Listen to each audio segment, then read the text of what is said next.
A'udzubillahi minasyaitonirrajim. Bismillahirrahmanirrahim. Assalamualaikum warahmatullahi wabarakatuh. Waalaikumsalam warahmatullahi wabarakatuh. Bagaimana kabarnya jamaah Masjid Izzatul Islam Bekasi, Grand Wisata Bekasi? Sehat semuanya? Alhamdulillah. Baik, mari pertama-tama kita panjatkan puji syukur atas kehadirat Allah Subhanahu wa taala. Tidak lupa kita berikan salawat dan salam kita kepada junjungan kita, manusia yang mulia, Nabi besar Muhammad sallallahu alaihi wasallam beserta keluarga, sahabat dan umatnya yang setia hingga akhir zaman. Hari ini kita kembali bersilaturahim dalam program Cahaya Hati Indonesia. Nah, hari ini seperti biasa juga tentunya kalau sudah menjelang akhir pekan, para pemirsa yang ada di rumah juga sudah tidak sabar untuk menyimak kajian-kajian yang ada di Cahaya Hati Indonesia. Nah, sebelum kita membahas tema kita pada hari ini, saya perkenalkan dulu guru-guru kita yang sudah hadir bersama-sama dengan kita.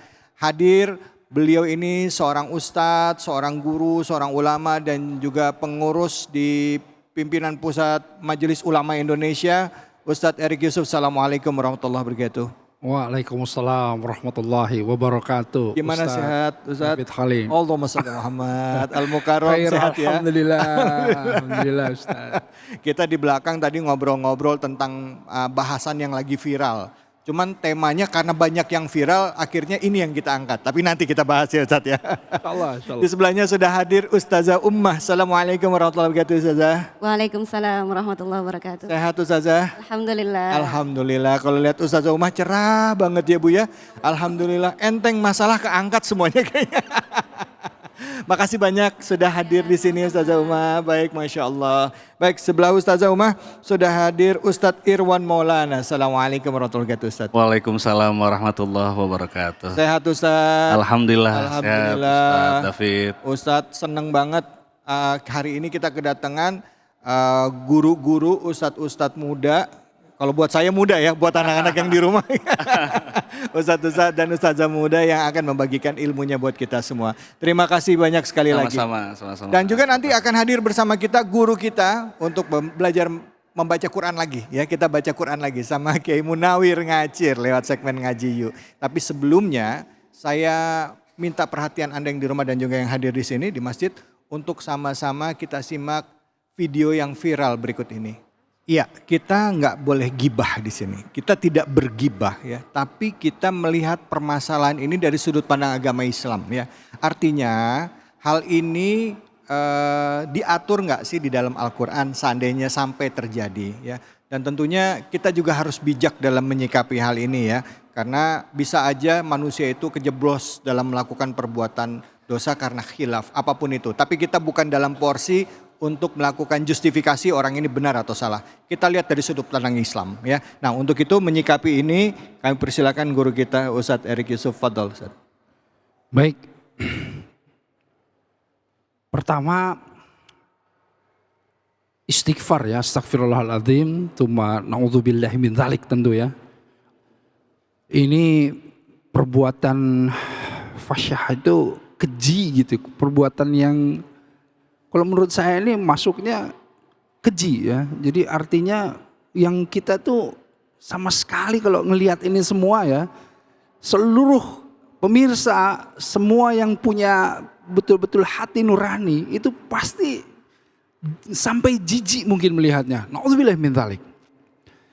Ya, kalau kita lihat memang ya zuyana linnas ya hubus syahwati minan nasa'i. Jadi memang dibuat indah ya pandangan kita itu terhadap apa-apa yang kita menyukainya, menyenanginya. Hubus syahwat itu ya, syahwati. Dan hubus syahwat yang terbesar itu apa? Nasa'i ya, para wanita. Ya, makanya di dalam agama betul-betul kita itu dituntun. Karena memang manusia diciptakan oleh Allah laki-laki dan perempuan dibuat pasang-pasangan. Yang laki-laki ini memang secara fitrah dibuat apa? Dibuat tertarik kepada wanita. Ya kan? Nah, karenanya harus diatur. Laki-lakinya diatur, wanitanya juga diatur. Laki-laki Dia kemudian harus godol basor ya, menundukkan pandangan ya kan. Bagaimana dia harus kemudian tidak kemudian masuk ke dalam berkhalwat, ikhtilat ya kan, nggak bercampur, nggak berdua-duaan. Yang wanita kemudian jangan sampai kemudian tidak berpakaian sesuai dengan syariat. Itu semua diatur itu. Nah, di dalam Islam ini jelas kalau seandainya karena musyawarah itu karena pernikahan, yang namanya laki-laki ketika menikah dengan wanita, ibunya wanita ini ya, dia menjadi mahram mu'abbad. Ya. Permanen mahramnya, udah bukan mahram wakot lagi ya, bukan sementara. Walaupun sudah firoh ya, walaupun sudah pisah tetap jadi ibunya. Permanen, yang namanya Tetap permanen. ibunya, Istri belum digauli sudah akad, itu sudah langsung mahram mu'abbad. Allah. Ini istri belum digauli nih, akad. Udah kan? Ibunya istri ini udah langsung haram untuk dinikahi, begitu. Ya. Nah, ini aturannya. Nah, jadi kalau misalnya kita lihat itu betapa kejinya kalau seseorang itu pertama secara nurani kemanusiaan saja ini ibu loh, yang harus dianggap seperti ibunya kan. Bagaimana jika kalian menjinahi ibu kalian sendiri, kan seperti itu. Nauzubillah min dzalik kan. Ketika Rasulullah SAW kemudian menasehati orang yang kemudian, wahai Rasulullah, saya itu mau masuk Islam tapi saya ini nggak bisa meninggalkan zina. Rasulullah menasehati wanita ini itu tentu salah satunya ini ibu dari seseorang, ya kan? Bisa jadi anak dari seseorang, bisa jadi saudara dari seseorang, kan gitu. Ya kan? Nah, makanya kalau kita lihat ini perbuatan yang keji. Nauzubillahi min dzalik ya.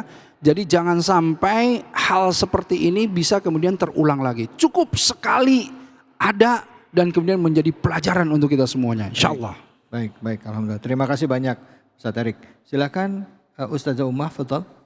Baik, Assalamualaikum warahmatullahi wabarakatuh. Waalaikumsalam warahmatullahi wabarakatuh. Sehat semua jemaah ya.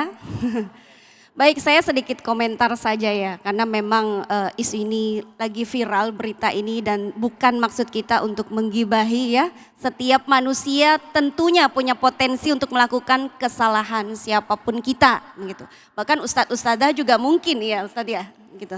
Tetapi ada satu makalah di dalam kitab Nasaihul Ibad yang seharusnya bisa menjadi nasihat buat kita. Di situ dikatakan tuba liman kana aqluhu amiran wa hawahu asiran. Beruntunglah bagi orang yang akalnya itu menjadi pemimpin bagi dirinya dan hawa nafsunya itu menjadi tawanan bagi dirinya.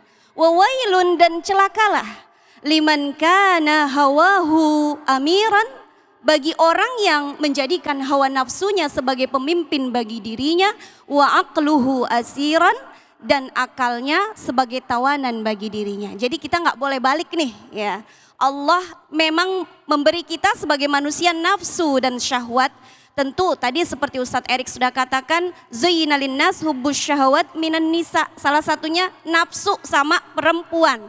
Termasuk perempuan juga nafsu sama laki-laki.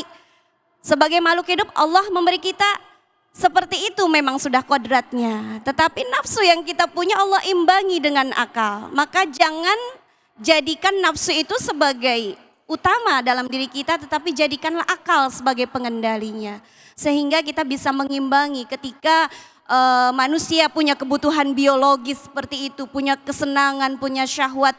Jangan sampai kita itu sama dengan binatang ya. Kalau kita cuma mengandalkan syahwat yang Allah berikan kepada kita tanpa dipikir-pikir lagi nih, berarti kan gak ada bedanya kita dengan binatang. Nah, justru itulah Allah memberikan keistimewaan kepada kita dengan akal yang kita punya, sehingga Allah jadikan manusia menjadi makhluk yang lebih mulia di antara makhluk-makhluk lainnya. Maka mari kita gunakan karunia Allah yang luar biasa ini untuk menjadikan diri kita juga mulia. Tidak hanya di mata manusia, tentunya juga di hadapan Allah Subhanahu wa taala. Banyak sekali orang-orang yang terjebak dengan nafsunya ya, hanya gara-gara nggak bisa mengendalikan nafsu sehingga dia jadi jatuh gitu.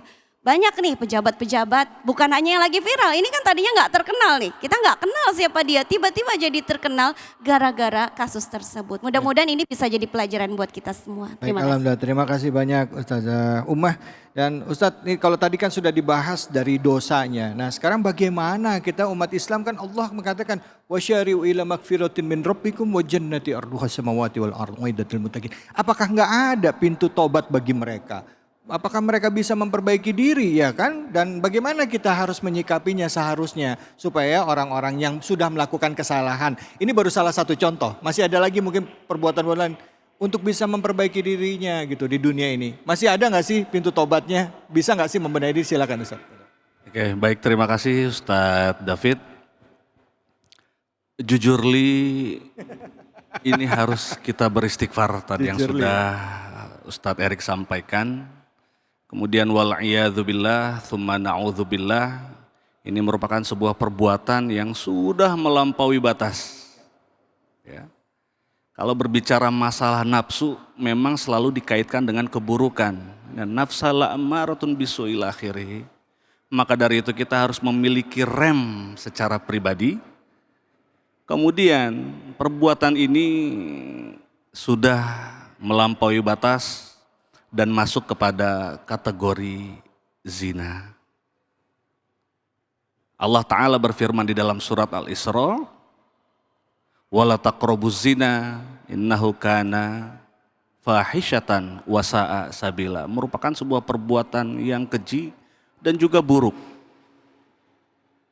Kemudian yang kedua adalah kita juga harus memahami terkait dengan istilah muhrim dan mahram. Karena banyak di masyarakat kita yang masih tertukar. Bilangnya mohon maaf jangan dekat-dekat, bukan muhrim. Lah, bukan. Ya. Kalau muhrim identiknya adalah dengan kaitan umroh dan haji. Ketika seseorang menggunakan kain ihram, maka dia muhrim. Tetapi kalau kepada rumah tangga dan juga keluarga itu disebut dengan mahram. Mahram didasarkan kepada 3 sebab. Yang pertama dinamakan dengan nasab atau keturunan. Dan yang kedua disebabkan oleh saudara sepersusuan. Dan yang ketiga adalah pernikahan.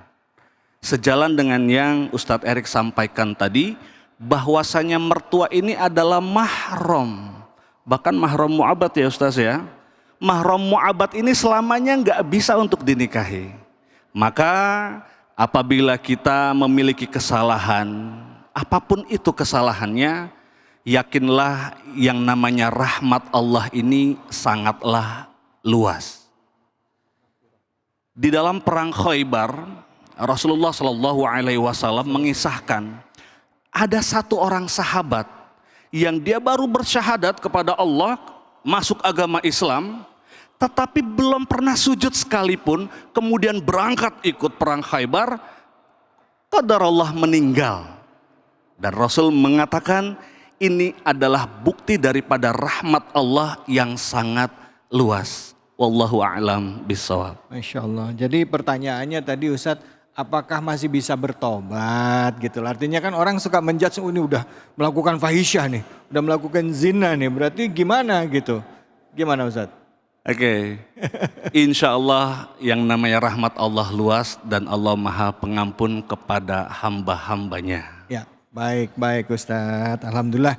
Jadi ibu-ibu, bapak-bapak, kita bukan dalam porsi untuk menjelekan orang atau apa ya. Tapi kalau emang sampai terjeblos seperti itu, istighfar, mohon ampun sama Allah. Kenapa? Pintu tobat terbuka luas. Dan kita juga jadikan ini pelajaran buat kita semua ya. Baik, kita akan lanjut lagi. Setelah ini kita akan mengkaji tafsir Quran ya.